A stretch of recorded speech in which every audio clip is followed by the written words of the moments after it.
क्या आप शादी के बाद जन्नत में जाना चाहेंगी? हाथ ऊपर करें। माशाल्लाह, हैंड्स डाउन। अकेले जाना चाहती हैं या हस्बैंड के साथ जाना पसंद करेंगे? जो हस्बैंड के साथ जाना पसंद करेंगी वो हाथ ऊपर करें। माशाल्लाह, शबीर साहब सब ने हाथ ऊपर किया है। अच्छा ये बताएं कि हस्बैंड की जन्नत कहाँ है? किसके? आपके? हाँ, हस्बैंड की माँ के कदमों में उसकी जन्नत है। तो फिर आपको कौन से रास्ते से जाना है?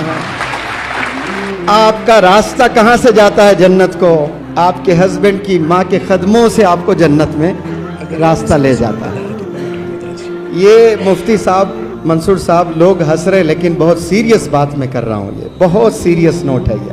लेकिन आज 99% आप अपने सास ससुर के साथ रहे ना रहे ये आपकी चॉइस है, लेकिन आप अपने हस्बैंड को उसके माँ से कभी दूर नहीं करना। अपने हस्बैंड को जन्नत से दूर करके आप हस्बैंड के साथ जन्नत में जाना चाहती हैं। अल्लाह ने एक जन्नत यहाँ भी रखा हुए जमीन पर, तो आप रिस्पेक्ट करें अपने इन लॉस को।